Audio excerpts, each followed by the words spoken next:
بندروں کی ٹولی۔ ایک جنگل میں بندروں کی ایک ٹولی رہتی تھی۔ اس ٹولی میں 2 بچے بھی تھے جو بہت زیادہ شرارتی تھے۔ ان کے ماں باپ بھی ان کی شرارتوں سے تنگ آ گئے تھے۔ اسی جنگل میں ایک ننھا زراف بھی رہتا تھا۔ وہ بہت ہی سیدھا سادہ اور بھولا بھالا بچہ تھا۔ ایک دن گھاس چرتے چرتے وہ جنگل کے اس حصے میں آ گیا جہاں بندروں کی یہ ٹولی درختوں سے پتے اور پھل فروٹ توڑ توڑ کر کھانے میں مگن تھی۔ دونوں چھوٹے شرارتی بندروں نے زراف کو دیکھا تو انہیں حیرت ہونے لگی کیونکہ ان بچوں نے کبھی ایسا کوئی بھی جانور نہیں دیکھا تھا۔ بندر کے ایک بچے نے کہا، ارے دیکھو کتنا عجیب و غریب جانور ہے، آؤ اسے چھیڑتے ہیں۔ دونوں بندر کودتے پھلانگتے اس درخت پر پہنچ گئے جس کے نیچے کھڑے ہو کر زراف پتے کھا رہا تھا۔ اس درخت کی ایک شاخ پر بیٹھ کر دونوں نے زراف سے کہا، اے لمبو تمہارا کیا نام ہے؟ زراف نے بڑی نرمی سے کہا، میں زراف ہوں، کیا مجھ سے دوستی کرو گے؟ تم لوگوں کے نام کیا ہیں؟ دونوں بندر شرارت سے کھلکھلا کر ہنس پڑے اور کہنے لگے کہ تم سے ہم کیوں دوستی کرنے لگے؟ کتنے بدصورت ہو تم، مینار کے جیسی گردن اور سیڑھی کے جیسے پیر، ہمیں نہیں کرنی ایسے بے ڈھنگے جانور سے کوئی دوستی۔ اتنا کہہ کر دونوں بندر زراف کو چڑھانے لگے۔ ایک بندر نے درخت سے ایک پکا ہوا پھل توڑ کر زراف پر پھینک مارا۔ پھل زراف کے منہ پر لگ کر پھٹ گیا اور اس کا رس اور گودا زراف کے چہرے پر پھیل گیا۔ یہ دیکھ کر دونوں بندر قہقہ مار کر ہنسنے لگے اور کودتے پھلانگتے وہاں سے بھاگ گئے۔ زراف بیچارہ روحانسا ہو کر رہ گیا اور منہ لٹکائے وہاں سے چلا گیا۔ ایک دن دونوں شرارتی بندروں نے یہ طے کیا کہ وہ جنگل میں خوب دور تک اکیلے گھومنے کے لیے چلیں گے۔ صبح صبح جب باقی بندر سو رہے تھے یہ دونوں شرارتی بندر چپکے سے نکل پڑے۔ کچھ ہی دیر میں وہ بندروں کی ٹولی سے بہت دور نکل گئے۔ جب انہیں زوروں کی بھوک لگی تو ان دونوں نے پیڑوں کی پتیاں اور پھل فروٹ کھا لیے۔ انہیں اس طرح گھومنے پھرنے اور موج مستی کرنے میں بڑا مزہ آ رہا تھا۔ دوپہر ہو چکی تھی۔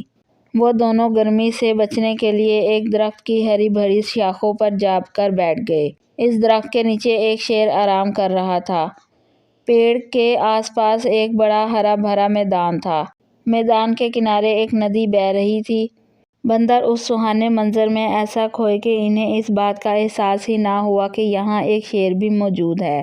لیکن جب شیر اپنے چہرے پر بیٹھی ہوئی مکھیوں کو اڑانے کے لیے گھرایا تو بندروں نے شیر کو دیکھ لیا۔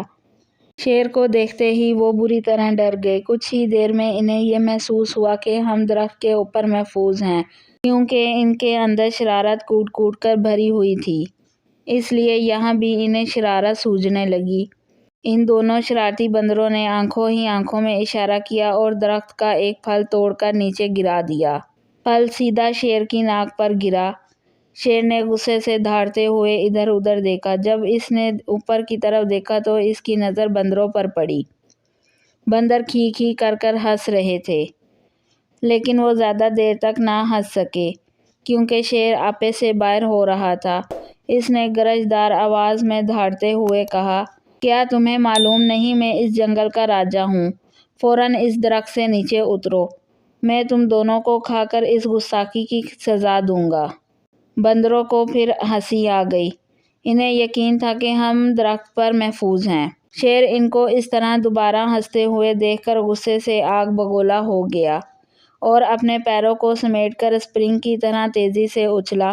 ان دونوں شرارتی بندروں نے دیکھا کہ شیر کا جبڑا کھلا ہوا ہے اور اس کے تیز نوکیلے دانت ان کی طرف ہیں اور وہ بڑی تیزی سے اچھلتے ہوئے بالکل ان کے قریب آ گیا ہے۔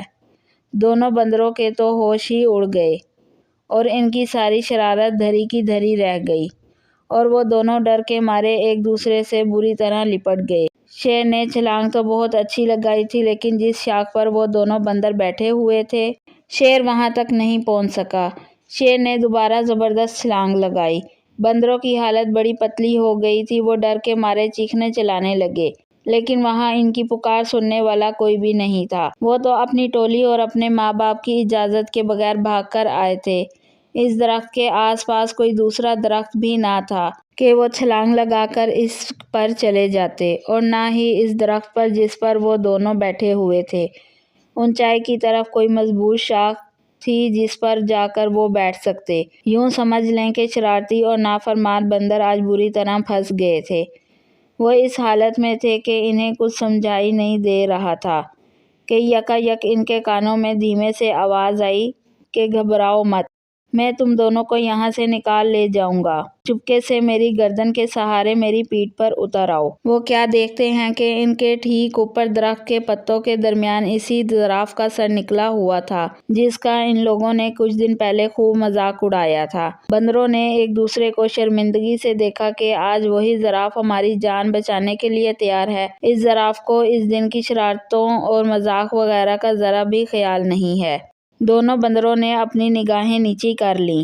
زراف نے کہا، میرے دوستو جلدی کرو، اگر شیر نے مجھے دیکھ لیا تو وہ ہم تینوں کو کھا جائے گا۔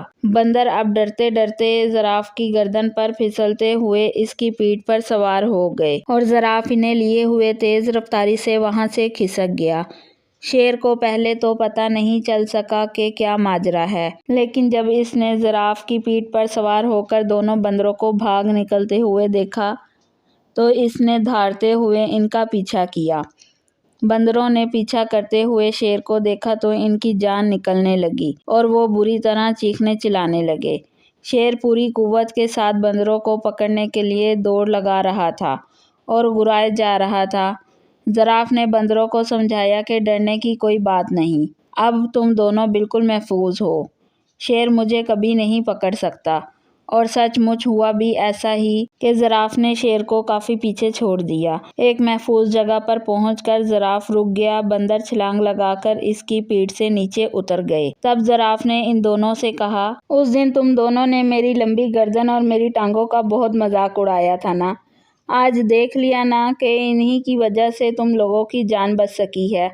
لمبی گردن کی وجہ سے ہی میں تم دونوں کو دور سے دیکھ سکا اور درخت سے تم کو اتار سکا اور لمبی ٹانگوں کی وجہ سے تیز دوڑ سکا۔ بندر اس پر کیا کہہ سکتے تھے؟ دونوں نے شرم کے مارے اپنی اپنی گردنیں جھکا لیں اور خاموش رہے۔ ان کی یہ حالت، خاموشی اور شرمندگی کو دیکھ کر زراف نے ہنستے ہوئے خود کہا کہ چلو چھوڑو ان باتوں کو، بھول جاؤ پچھلے قصبے کو، اب آج سے تم میرے دوست بن کر میرے ساتھ روزانہ کھیلو گے نا۔ زراف کی یہ بھلائی دیکھ کر دونوں کو اپنی حرکتوں پر سخت غصہ آنے لگا کہ ان لوگوں نے اتنے اچھے اور پیارے زراف کو کیوں ستایا تھا اور اس کا مذاق کیوں اڑایا تھا۔ ان دونوں نے اسی وقت زراف سے معافی مانگی۔ زراف نے کہا، دوستو معافی کی کوئی ضرورت نہیں۔ اتنے بڑے دل والے زراف کی یہ باتیں سن کر ان دونوں شرارتی بندروں نے فیصلہ کر لیا کہ آج کے بعد سے وہ کسی کو نہیں ستائیں گے اور کسی کا مذاق نہیں اڑائیں گے۔ انہوں نے زراف سے کہا کہ ہم نے جان بوجھ کر بہت ستایا تھا، آج سے ہم کسی کو بھی نہیں ستائیں گے، نہ کسی کو برا بھلا کہیں گے، آج سے تم ہمارے سب سے اچھے دوست ہو۔ دونوں بندروں کی یہ بات سن کر زراف کو بڑی خوشی ہوئی اور وہ ہنسی خوشی ساتھ رہنے لگے۔ امید کرتی ہوں آپ کو آج کی ویڈیو پسند آئی ہوگی۔ ویڈیو کو لائک کر دیجیے گا، چینل پہ نئے ہیں تو چینل کو سبسکرائب کر دیں، ساتھ ہی ساتھ بیل آئیکن بھی پریس کر دیں۔